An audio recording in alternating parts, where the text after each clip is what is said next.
बच्चों, कैसे हैं आप सभी।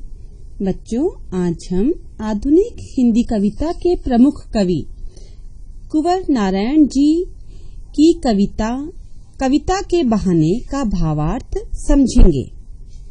कवि कुंवर नारायण जी का जन्म 19 सितंबर 1927 को उत्तर प्रदेश में हुआ। इन्होंने सन 1950 के आसपास कविता लेखन की शुरुआत की। इन्होंने कविता के अतिरिक्त चिंतन परक लेख, कहानियां और सिनेमा तथा अन्य कलाओं पर समीक्षाएं भी लिखी हैं। भाषा और विषय की विविधता उनकी कविताओं के विशेष गुण माने जाते हैं। उनमें यथार्थ का खुदरापन भी मिलता है और उसका सहज सौंदर्य भी। उनकी प्रमुख रचनाएं चक्रव्यूह, परिवेश, हम तुम, अपने सामने, कोई दूसरा नहीं, इन दिनों, आत्मजयी, आकारों के आसपास, आज और आज से पहले, मेरे साक्षात्कार आदि हैं। इन्हें साहित्य अकादमी पुरस्कार, कुमारन आशान पुरस्कार, व्यास सम्मान, प्रेमचंद्र पुरस्कार, लोहिया सम्मान, कबीर सम्मान आदि भी प्राप्त हो चुके हैं। बच्चों, कविता के बहाने कविता के माध्यम से कवि कुंवर नारायण जी ने कविता की व्यापकता को दर्शाया है। चिड़िया की उड़ान, फूलों की मुस्कान और बच्चों की क्रीड़ा कविता के प्रतिपाद्य हैं, परंतु जहाँ सबकी अपनी सीमाएं हैं, जैसे चिड़ियों की उड़ान की सीमा है और फूलों की मुस्कान की भी निश्चित सीमा है, परंतु जहाँ सबकी निश्चित सीमा है, वहीं बच्चों के सामर्थ्य की तरह कविता की सीमाएं असीमित हैं। वे कहते हैं कि चिड़िया की निश्चित सीमा है उड़ान भरने की और फूलों की भी निश्चित समयावधि है खिलने की और फिर मुरझा के झड़ जाने की, परंतु बच्चों की खेलने की जिस प्रकार कोई निश्चित सीमा नहीं है, खेलने के सामान की निश्चित सीमा नहीं है, उसी प्रकार कविता में भी कोई निश्चित सीमा या किसी बंधन से बंधी हुई कविता नहीं है। यह असीम संभावनाएं हमारे सामने रखती हैं। यह रचनात्मक ऊर्जा से परिपूर्ण होती है। यह बंधनों को स्वीकार नहीं करती, बंधन इनके सामने स्वयं ही टूट जाते हैं। तो यहाँ पर अब हम कविता के भावार्थ को समझने का प्रयास करेंगे। बच्चों, इस कविता में कवि ने कविता के अस्तित्व से जुड़े हुए कुछ महत्वपूर्ण सवाल उठाए हैं। प्रस्तुत काव्यांश में कवि ने कविता की तुलना चिड़िया की उड़ान से की है। कवि कहते हैं, कविता एक उड़ान है चिड़िया के बहाने, कि जिस तरह चिड़िया उड़ती है उसी प्रकार कविता भी उड़ती है।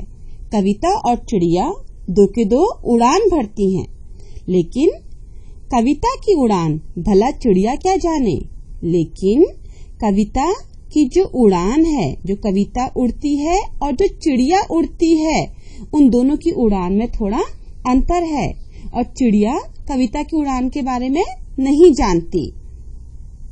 बाहर भीतर, इस घर उस घर।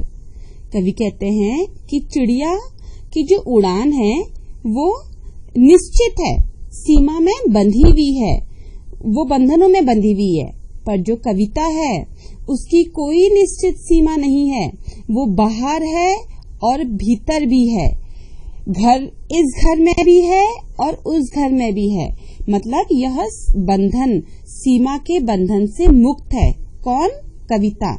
और चिड़िया को इसके बारे में नहीं पता, क्योंकि चिड़िया की जो उड़ान है वो सीमाओं के बंधन में बंधी हुई है।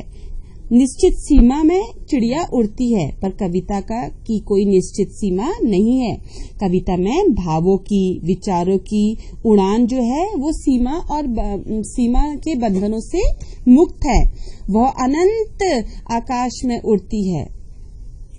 कविता के पंख लगा उड़ने के माने। कवि कहते हैं कि कविता में असीम कल्पनाओं के पंख लगे होते हैं और वो उन्हीं पंखों के सहारे क्या है, उड़ रही होती है। चिड़िया क्या जाने। और कवि कह रहे हैं कि चिड़िया को इस पंखों के बारे में जानकारी नहीं है, तो और कभी भी चिड़िया के पंख जो है वो कविता के पंखों की बराबरी नहीं कर सकते। इसलिए वो कह रहे हैं कि चिड़िया क्या जाने, चिड़िया कविता की उड़ान के बारे में क्या जाने, उसे इसके बारे में कोई भी जानकारी नहीं है। बच्चों, इन पंक्तियों में कवि ने कविता के भाव की तुलना फूलों से की है। कविता की विकास प्रक्रिया एवं उससे प्राप्त होने वाले आनंद की फूलों के खिलने से तुलना की गई है। कवि कहते हैं, कविता एक खिलना है फूलों के बहाने। जिस प्रकार फूल खिलते हैं उसी प्रकार कविता भी खिलती है, लेकिन दोनों के खिलने में एक सूक्ष्म अंतर है, कह रहे हैं कवि। कविता का खिलना भला फूल क्या जाने। वो कह रहे हैं कि कविता जिस तरह से खिलती है उसे फूल समझ ही नहीं पाएंगे। समझ क्यों नहीं पाएंगे बच्चों? इसका तात्पर्य यह है कि जब कली खिलती है और उसके कुछ समय के पश्चात जब उसकी समय सीमा समाप्त हो जाती है तो वो मुरझा जाती है, और उस कली का खिल के फूल बनना और फिर मुरझा के समाप्त हो जाना निश्चित है।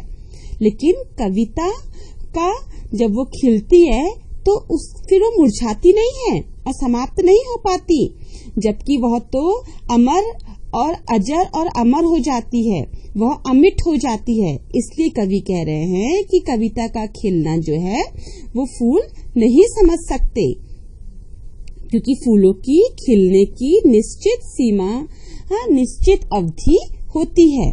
बाहर भीतर, इस घर उस घर, बाहर भी अंदर भी, इस घर में भी उस घर में भी। जो कविता है वो अपनी महक से सबको सुगंधित कर रही है, बिना मुरझाए महकने के माने। कवि कह रहे हैं कि जो फूल हैं वो जब खिलते हैं उसके बाद वो मुरझा जाते हैं, फिर उनका अंत हो जाता है, पर जो कविता है वो बिना मुरझाए, वो कभी मुरझाती नहीं है, और एक बार जब वो खिल जाती है तो वो सिर्फ महकती रहती है, उसका वह लोगों को आनंदित करती रहती है। फूल क्या जाने, वह फूलों की तरह मुरझाती नहीं है, इसलिए फूल को नहीं पता कि कविता का खिलना कैसा है। कविता तो हमेशा अर्थ ग्रहण करके विकासशील और जीवित बनी रहती है। कविता अजर और अमर रहती है, एक बार खिलने के बाद मुरझाती नहीं है। तो कवि यहाँ पर यही हमें बता रहे हैं कि कविता फूलों के समान खिलती तो है, पर फूलों के समान उसकी खिलने की एक निश्चित अवधि नहीं है। वह खिल के मुरझाती और समाप्त नहीं होती, बल्कि वह खिलने के बाद निरंतर लोगों को आनंदित करती रहती है, और वह अजर और अमर रहती है, हमेशा जीवित रहती है। तो प्रस्तुत काव्यांश में कवि ने बच्चों तथा उसके खेलों की तुलना कविता से की है। कवि कहते हैं, कविता एक खेल है बच्चों के बहाने। जिस प्रकार बच्चे और उनके खेल हैं, उसी प्रकार कविता भी एक खेल है। जिस प्रकार आपने देखा है कि बच्चे तरह तरह की चीजों से खेल लेते हैं, उनके खेलने की कोई निश्चित सीमा अवधि नहीं होती है, निश्चित स्थान नहीं होता है, उसी प्रकार कवि कह रहे हैं कि जो कविता है वो भी भावों, विचारों और शब्दों से खेलती है। बाहर भीतर, यह घर वह घर। जिस प्रकार बच्चों का भविष्य है, उसका विकास की असीम संभावनाएं हैं, उसमें उमंग है, उसमें उत्साह है, उसमें नई अनेकों क्षमताएं हैं, कुछ कर दिखाने की, कुछ कर गुजरने की। उसी प्रकार जो कविता है उसके अर्थ में भी व्यापक संभावनाएं हैं। वो घर के अंदर, घर के बाहर, सब जगह उसकी संभावनाएं, व्यापक संभावनाओं से परिपूर्ण है एक कविता। उसमें बच्चों की ही समान रचनात्मक ऊर्जा होती है। सब घर एक कर देने के माने, सब घर, आपने देखा है बच्चों का जो मन होता है कितना निश्चल होता है, उसमें प्रेम के अलावा कुछ होता ही नहीं है, कपट का तो नाम भी नहीं होता, उनमें अपने पराये का भेद नहीं होता। जैसा उनका घर वैसा ही दूसरे का घर, वो हर जगह समान रूप से व्यवहार करते हैं, उनके व्यवहार में अंतर नहीं होता है। उसी प्रकार जो कविता है वो भी हर एक के लिए समान होती है, उसके में कोई दिखावा छल कपट नहीं होता, बल्कि उसमें तो आत्मीयता के भाव होते हैं। तो कवि कह रहे हैं कि जिस प्रकार बच्चा है वो उसके लिए सारा संसार एक है, उसी प्रकार कविता में भी सबके लिए आत्मीयता के भाव होते हैं। बच्चा ही जाने, देखो अभी कवि ने कहा था कि चिड़िया क्या जाने, फूल क्या जाने। तात्पर्य यह है कि चिड़िया क्या जाने कविता की उड़ान, क्योंकि चिड़िया की उड़ान की निश्चित सीमा थी और कविता की उड़ान की कोई निश्चित सीमा नहीं थी, वो तो भावों के पंख लगा के बस उड़ रही थी। और फूल उनके खिलने की निश्चित सीमा थी, पर कविता के खिलने की कोई निश्चित सीमा नहीं थी। जहां से कविता एक बार खिली फिर तो वो अजर अमर हो जाती है, सदैव जीवित ही बनी रहती है। पर यहाँ कवि कह रहे हैं कि बच्चा ही जाने, कविता को बच्चा ही समझेगा, क्योंकि जिस प्रकार बच्चे का मन साफ है, उसमें कोई छल कपट नहीं है, उसमें उसका भविष्य है, उसकी निश्चित सीमा नहीं है, उसमें उत्साह है, उसमें क्षमताएं हैं, उसमें ऊर्जा है, उसी प्रकार ये सभी चीजें कविता में भी होती है। इसीलिए कवि कह रहे हैं कि बच्चा और कविता जो है दोनों एक समान है। तो बच्चों, मुझे उम्मीद है आपको इसका अर्थ समझ में आ गया होगा। बच्चों, अब मैं आपको कविता के काव्य सौंदर्य के बारे में बताती हूँ।